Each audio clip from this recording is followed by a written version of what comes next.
I realize that we are more than halfway through the year, but I didn't really get to do a half year check in. Like, here are the books I loved in the first part of the year. So I'm going to kind of fudge it a little bit and do it now. So here are six books that I loved at the first part of this year. We're going to start things off with The Will of the Many. This is by James Islington or James Islington. I would say Islington, but I don't know for sure. So this one is on a lot of people's best of lists for very, very good reasons. It has very compelling characters. It has a really unique sort of fantasy setup, which I really enjoyed. And I'm very, very excited for the next book in this series. Then there's Ring Shout by Paisley Clark.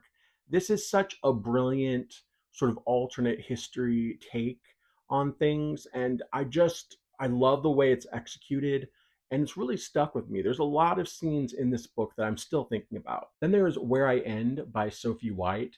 To me, this is the sort of thriller that I love, the psychological kind that really is interested in humanity and its complexities. It doesn't rely on stock characters and dumb twists to propel the narrative. So this was very much my jam. I'm super excited that this is going to get even more exposure when it is published worldwide very soon. Then there's The Cemetery of Old Stories. I love Julia Alvarez's writing. I've never read anything by her before, but I definitely want to read more. I came to this mostly because it was an intriguing title and an intriguing premise.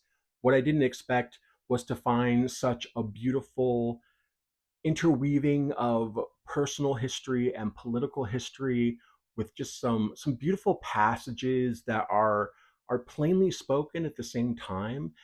It's just there's such a gentle touch here. It feels like the work of a writer who is at the top of her game. And then, probably no surprise if you've watched my videos recently, the last one is Negative Space by B.R. Yeager.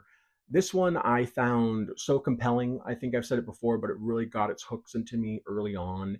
It really kind of pulled me along into this place that I understood, even though I'm not necessarily of the generation that this book is specifically about.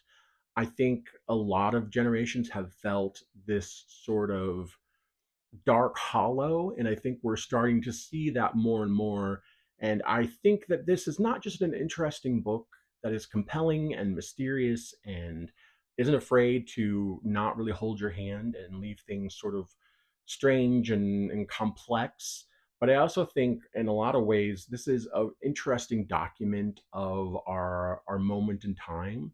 And it's a moment in time I hope that we're going to be moving past soon, but I think it's a great chronicle of just what it's like to try to grow up and become a person right now. So that is my list. Six favorite books from the first half of the year so far.